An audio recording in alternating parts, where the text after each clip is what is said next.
Welcome to Elliott's PT podcast. I'm here to help you find your balance and live your best life guilt-free.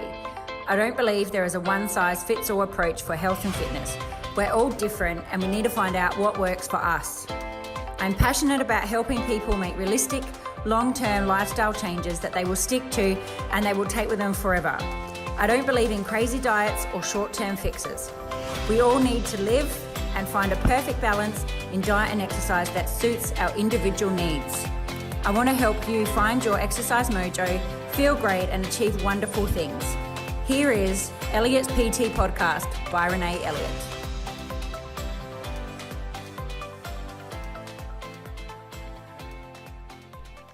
Hello, and welcome back to Elliott's PT podcast. So today I want to talk about sleep. I want to talk about how important sleep is, and I think it's a massive thing that is underestimated, and people, it can be the thing that's generally holding you back. It's the thing that's holding you back, and people don't realize how important sleep is, and it makes a massive difference to how you feel, your actions of the day. So I'm going to let you get straight into it, but today sleep is our focus. This week is all about sleep, and sleep is so important, but I think that it is underestimated a lot of the time. So I want you to think about, how well do you sleep? Is it something that you are conscious of? Is sleep something that you prioritize? Is it something that you think, I need to make sure that I'm getting a lot of sleep? Or is it something that you're like, that's okay, I can live without a lot of sleep, which was definitely something that I used to do. Oh, I'm okay on couple of hours, I'll be fine, and I'll just keep pushing through. Where now sleep for me is definitely something that I prioritize, and I make sure that I get enough sleep. It is really important to me, and I know how much better I feel when I get a night's sleep. And when I was doing some research, as you will hear soon, it is crazy how much sleep can be affected and can take its toll on our body. So I want you to think about, even if you have the very best diet and fitness routine, if your sleep is off, it will definitely hinder your results. That's without saying. I think you hear most people talking about, diet and exercise and all of that, but sleep is often forgotten, and that's why we're going a bit deeper into it today. And if you have two women, so imagine you have two friends, and one is the model of fitness success. She clearly knows how to slim down correctly, and she's got the body to show for it. And then the other one has her heart in the right place. So no matter how hard she works, but she struggles with progress, and she doesn't have the body that she's working for or that she'd like. And when you talk to them both and you ask them, what are they doing? And you see that they both have a common approach. So they eat meals and they focus on lean protein and vegetables. They exercise at least 3 times a week. They're focusing both on weights and cardio. And they know which foods are truly healthy to them and what they should limit, and they actually do that. So they've both got very similar outlooks on this, and yet one continues to get the results that she's looking for, and then another one is struggling. She struggles to maintain her focus. She has trouble controlling her hunger. She's always craving sweets, and despite her biggest efforts in the gym, she doesn't seem to be getting the same results as someone else who doesn't follow the program. So the problem may seem obvious. So we think one woman may, stray from her diet more than the other. And if the exercise isn't working, then it's probably meaning that she doesn't really know how to train properly. Maybe it's in her genetics, or maybe it's a lack of willpower, or maybe diet and exercise. Maybe instead of all these other things, maybe diet or exercise actually isn't the real problem. Maybe it could be something to do with her sleep. And this is what I'm going to delve into. So sleep definitely controls your diet. And I really hope that you could start, after listening to this, you could start thinking about, what is your sleep like, and how do you feel in different times? When you get more sleep, when you get less sleep, how does it make you feel? So sleep controls your diet. The debate around the best way to achieve weight loss and it always revolves around eating, and your movement. And we've all heard the quotes of things like eat less and move more, but it's definitely not that simple. So sometimes you want to eat less and you want to move more, but it seems impossible to do so. And there might be a good reason for it. So between living your life, working, exercising, kids, and everything else that comes in top with the busy lifestyle that lots of us lead, sleep seems to be something that is forgotten about.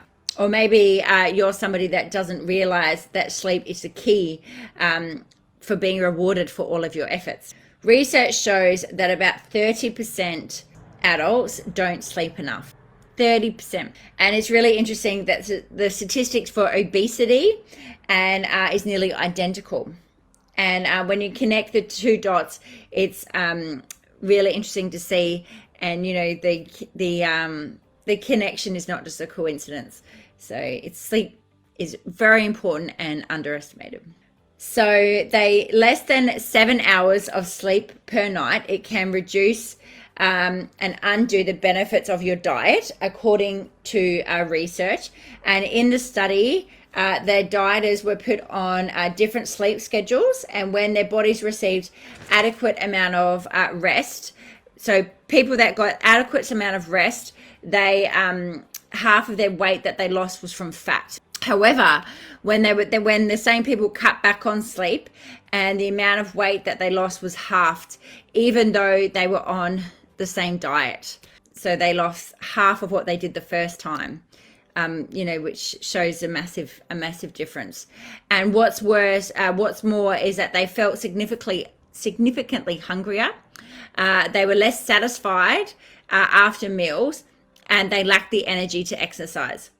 And the participants on the sleep-deprived diet, they experienced a 55% reduction in fat loss compared to the well-rested counterparts. That's just one example of how much lack of sleep can affect your body and the results. So you might be working as hard as you can, and you know that you're getting your food right, and and everything else, but sleep might be something that you're not prioritizing. And remember, the magic is in your recovery. So the more that we can understand, you can bring it all together, so then you can keep moving forward to get those good results. I want you to think about the last time that you had a bad night's sleep. How did you feel when you woke up? Were you exhausted, dazed, confused, or maybe you were even a little bit grumpy? It's not just your brain, it's also your body that feels that way too. Or it's not just your brain and your body, it's actually your fat cells, they do too. So when your body is sleep deprived, it also suffers from something called metabolic grogginess. And another research article, I'm going to actually put all the articles in the bottom here. So another research article, they analyzed sleep. They found that after 4 days of poor sleep, which is really common during someone's busy week, one late night at work leads to 2 late nights and so forth. And the next thing you know, you're in a sleep debt. But it's only, but I guess you kind of think, well, it's only 4 nights of, so how bad? It's only 4 nights of not getting enough sleep. How much, how bad can it really be? And, you seem to be able to cope just fine. And we seem to survive on coffee and those types of things. But within 4 days of sleep deprivation, your body's ability to properly use insulin becomes completely disrupted. And research shows that insulin sensitivity drops by more than 30%. And so why would that be bad?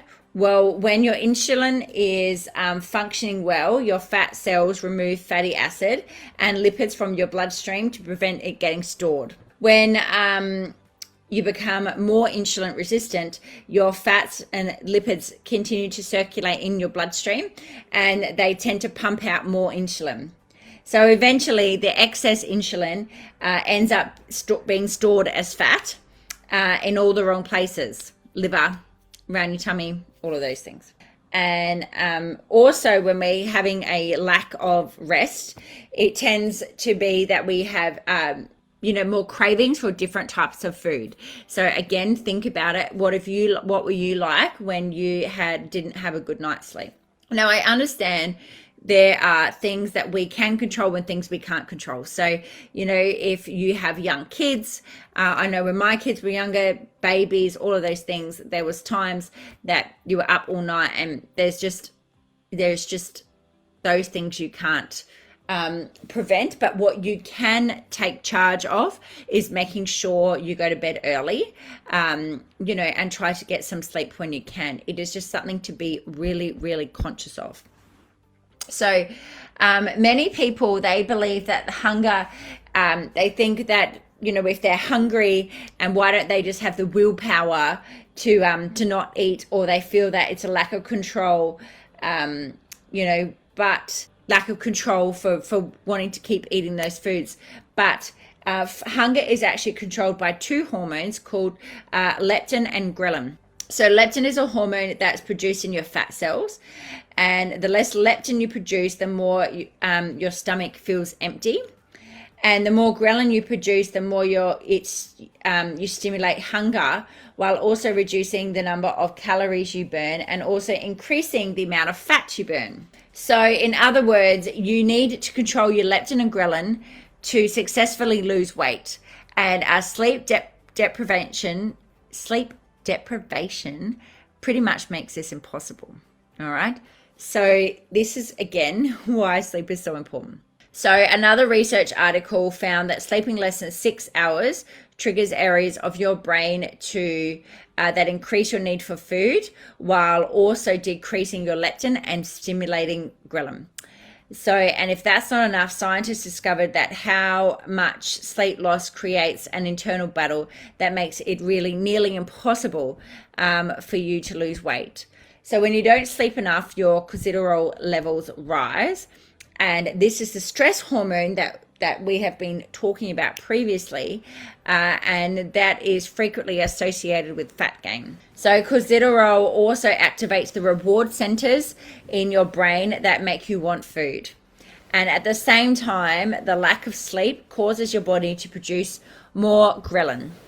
And the combination of high ghrelin and cortisol, they shut down the areas of your brain that leave you feeling satisfied after a meal, meaning you feel hungry all the time, and even if you've just eaten a big meal.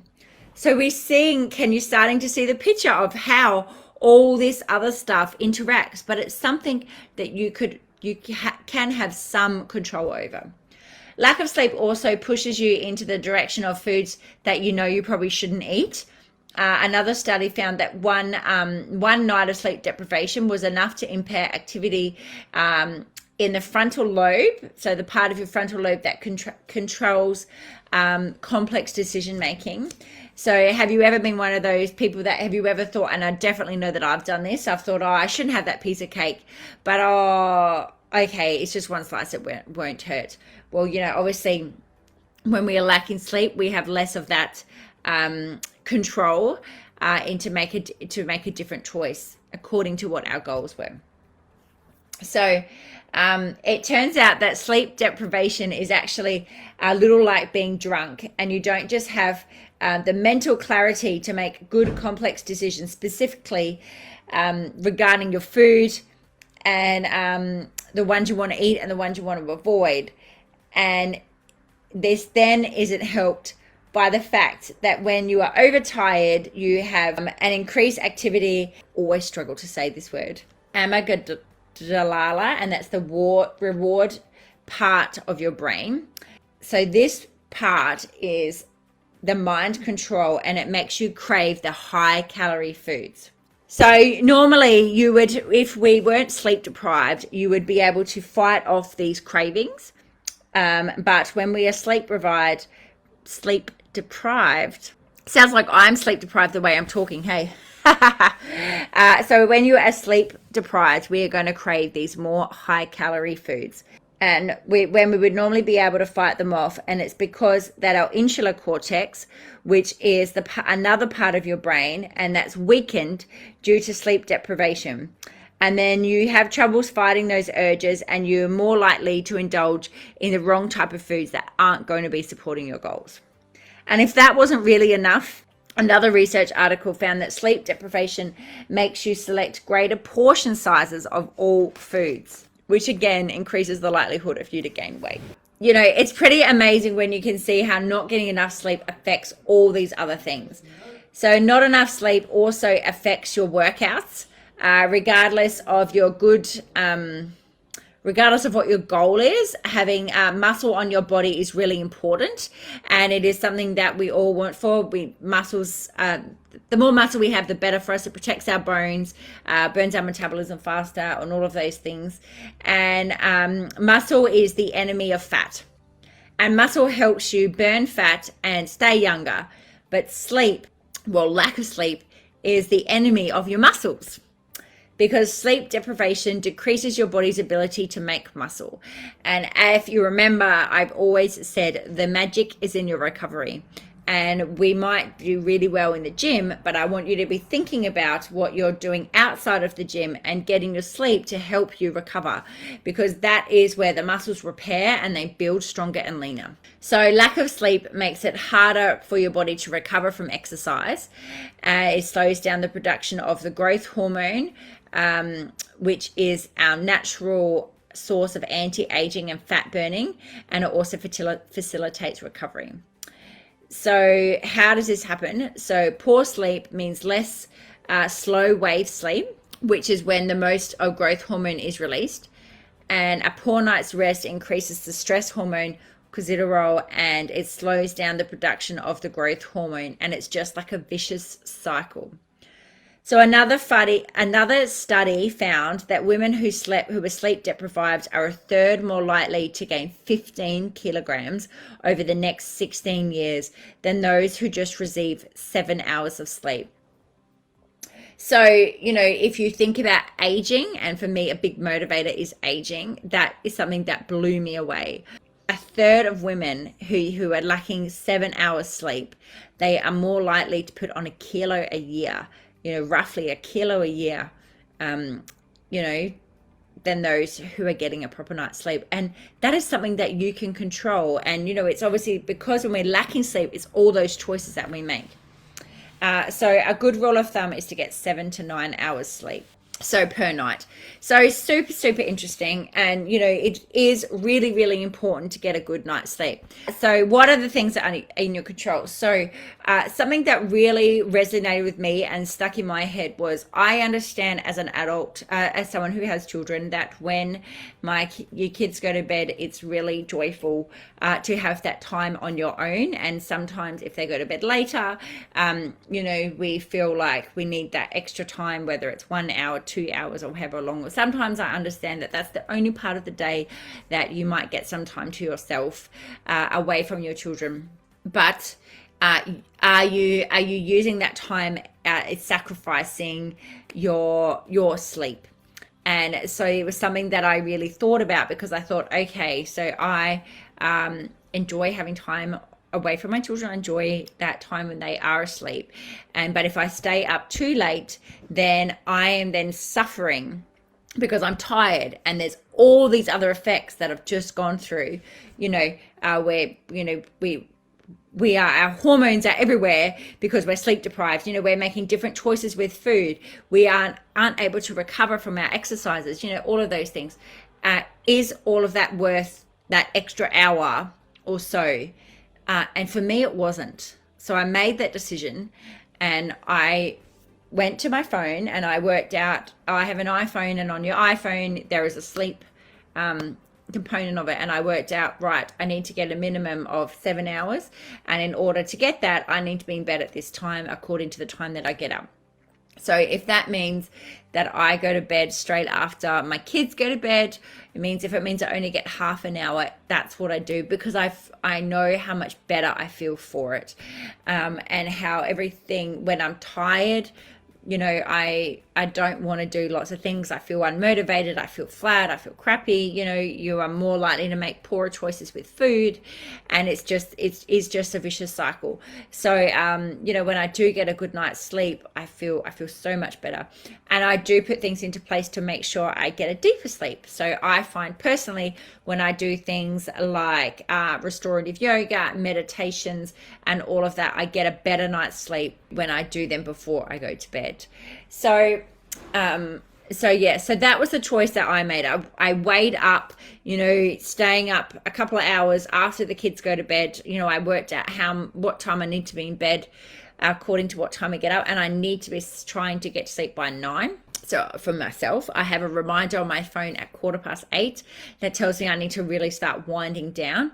And and I also think that you can, when my kids were babies, and obviously I never knew what the night was going to bring or anything else, I did go to bed as soon as they went to sleep. I went to bed and I just tried to get the sleep early, because I never knew what the night was going to be like. So, and I knew that sleep was important, and you have enough stuff, you're trying to heal your body after pregnancy and all that stuff. So I made sure I went to bed when they went to bed, because then I just tried to sleep when I could. And we all survived. So it is a choice that you have. And I definitely prioritize sleep, and I hope that through listening to some of those things, it might make you realize how important sleep is for us all. And if it is something that you haven't prioritized, or you don't you don't worry about it too much, I recommend you to think about it, and think about how can you make sure you're getting a minimum of 7 hours, and you can still fit in what else you need to fit into your day. I do get up quite early, so that's why I do need to make sure that I am aiming to be asleep by 9 o'clock. Other things I've done to help me is I have my phone switches off at 6, so I can't receive anything unless I deliberately go in to look for it. So that's helped me in switching off, like I said before, about those bedtime routines. So if you are someone that struggles to wind down, you can, I don't drink coffee. I only, don't drink coffee in the afternoon or any of those things. I have a drink that I have that I know helps me sleep well. There is other drinks that I know that if I take them, they will make me feel awake. So I'm not going to take them in the afternoon. I'm mindful of the times I take certain things and how food affects me. I know someone else that they love to have a full belly when they go to bed. They love that feeling. And they feel that when they have that nice full belly, they can get a good night's sleep, where I don't like that big full feeling. So it's personal to you. There is no right or wrong. I want you to just, really think about your sleep, and just for the next week, start taking note of it and think about what are your habits around sleep. Are you starting to make choices that, are you just staying up for the sake of it? I get caught up in TV series. I'll just watch one more episode, and but then that is another 45 minutes or something. So I for a while there, I actually stopped watching TV shows because I was keeping myself awake. I stopped watching any series because I was keeping myself awake, because I kept wanting to see the next episode, but then I was staying up later, and it was affecting my sleep, and I was feeling crappy for it. So I just had to stop myself. Now I'm definitely never perfect, but now I am, I really know how important that 9 o'clock deadline is for me, and I need to make sure I'm asleep by then. I'm really nervous when my kids get older and where they stay up later. I'm not quite sure what I'm going to do then, but I will tackle that bridge when it comes. If you're someone that your kids are grown up and you don't have kids at home, well then, it's really up to you to think about your sleep routine and how you can prioritize it and make sure that you are getting enough sleep.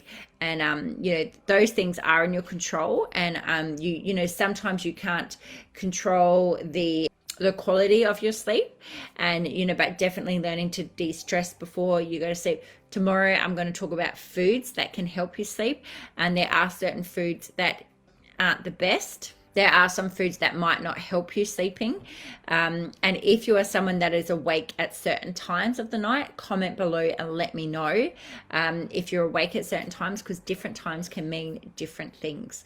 And that's really, really interesting to delve a little bit more into that. Okay, so this is a big one. Lots of stuff to come out this week about sleep, and make sure you let me know how you're going and where are you on track with your sleep? Where do you get, how much hours of night of sleep do you get? Let me know. Is it something that you prioritize, or if it's something that you don't really think is that important? So I look forward to hearing from you. Thanks for listening to the Elliott's PT podcast. I hope you have been able to find this information of use to you. If you know someone who might enjoy this podcast, please share it with them and ensure that you subscribe so you can be the first to know when new podcasts are released. If you have the time to leave a 5-star review, that would be amazing and it would be greatly appreciated. If you do so, please screenshot and share onto any of our socials and tag us. Then email the screenshot to hello@elliotspt.com and we will send you a free gift to your inbox. Thanks so much. Have an amazing day. Speak soon.